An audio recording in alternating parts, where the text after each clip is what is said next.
안녕하세요. 유니스 북카페 유니스입니다. 오늘은 수원에 대해 알아볼까 합니다. 수원은 경기도에 위치한 도시로 한국의 역사와 문화가 풍부한 지역입니다. 수원 지역은 신라시대부터 인구가 밀집한 지역으로 삼국시대에는 백제와 신라의 경계 지역으로서 전략적 중요성을 지녔습니다. 수원이라는 이름으로 불려지기 시작한 것은 조선시대인 18세기 후반부터라고 합니다. 특히 정조대왕이 1789년에 수원 화성을 건설하면서 수원은 정치적 중심지로서의 역할을 하게 되죠. 이전에는 이 지역이 수원이라는 이름으로 불려지기보다는 장안이나 팔달 등으로 알려져 있었으며 정조의 정치적 의도와 함께 수원의 명칭이 확립되었다고 합니다. 이후 수원은 중요한 도시로 발전하게 됩니다. 일제강점기에는 수원의 산업화가 진행되며 이후 한국전쟁을 겪으면서 많은 변화로 인해 복구와 발전을 통해 현재의 모습으로 성장했습니다. 수원의 대표적인 역사적 유적지는 어떤 곳들이 있을까요? 우선 여러분들이 가장 잘 알고 있는 수원 화성이 있습니다. 수원 화성은 정조대왕이 건립한 성곽으로 성곽 내부에는 여러 건축물과 정원이 있어 역사적 가치를 지니며 유네스코 세계문화유산으로도 등재되어 있습니다. 정조는 조선의 22대 왕으로 그의 통치 기간 동안 여러 가지 중요한 업적과 개혁을 이루었습니다. 왕권을 강화하고 부패한 관리들을 숙청하여 효율적인 국가 운영을 목표로 했습니다. 그는 실학을 장려하고 농업과 상업을 발전시켜 백성을 위한 정책을 펼쳤습니다. 또한 문화와 학문을 중시하여 서적 출판과 교육기관 설립을 적극적으로 지원했습니다. 특히 규장각을 설치하여 학문 연구와 정책 자문을 강화했습니다. 규장각은 조선시대에 설치된 왕실 도서관이자 학문 연구기관으로 왕과 신하들이 학문을 연구하고 정책을 수립하는 데 필요한 자료를 보관하고 관리하기 위해 설립되었습니다. 또한 국가의 중요한 문서와 서적을 보관하는 역할을 했습니다. 여기에는 역사, 철학, 과학 등 여러 분야가 포함되어 있습니다. 규장각에서 활동한 주요 인물로는 조선 중기의 유학자이자 성리학의 대가 이황이 있으며 그는 규장각에서 학문을 연구하며 국가 정책에 영향을 미쳤습니다.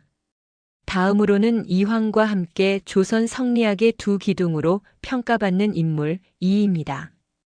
이이 역시 여러 정책에 참여했습니다. 또한 실학자로서 규장각에서 활동하며 다양한 분야에서 혁신적인 아이디어를 제시한 정약용입니다. 그의 저서와 연구는 후대에 큰 영향을 미쳤습니다. 조선시대의 유명한 정치가이자 군인인 김종서, 실학자로서 과학과 철학 분야에 기여한 홍대용도 규장각에서 활동하며 조선의 학문과 발전에 기여했습니다.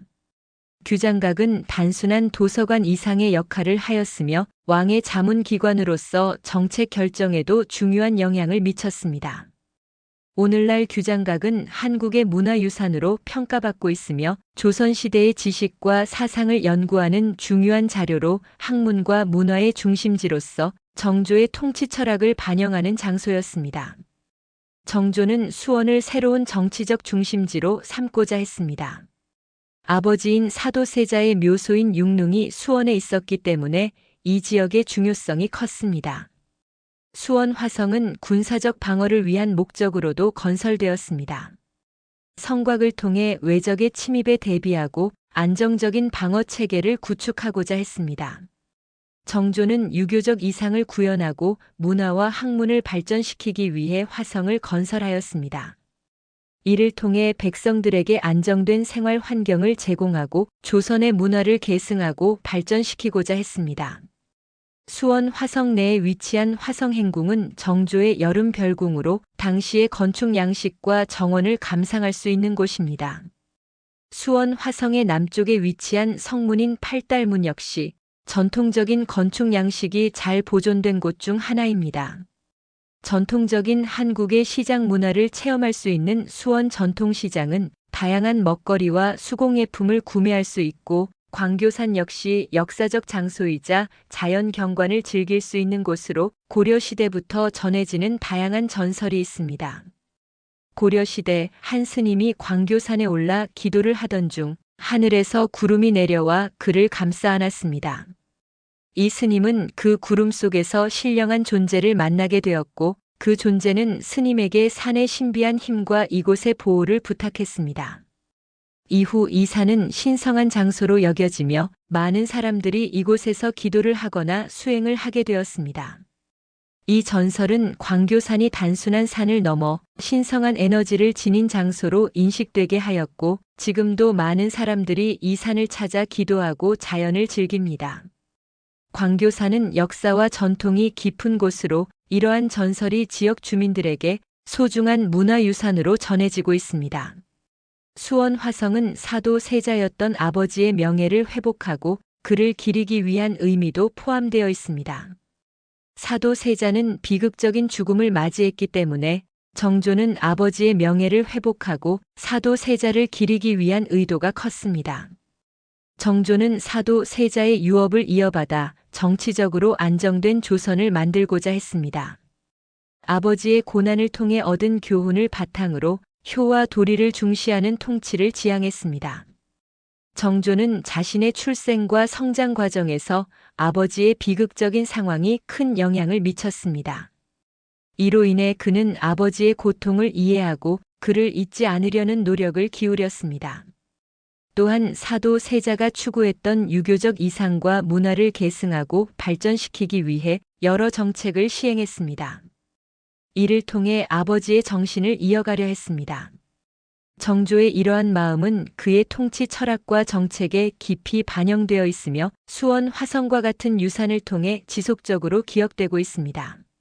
정조는 정치적, 문화적, 사회적 측면에서 큰 영향을 미친 왕으로 그의 통치 기간은 조선 역사에서 중요한 전환점으로 평가받고 있습니다. 수원 박물관은 수원의 역사와 문화를 전시하는 박물관으로 지역의 유물과 자료를 통해 수원의 과거를 이해하는 데 많은 도움이 될 것입니다. 이처럼 수원은 역사, 문화, 자연, 음식 등 다양한 매력을 가진 도시입니다. 이번 주말 수원 화성 한번 가보시는 건 어떨까요?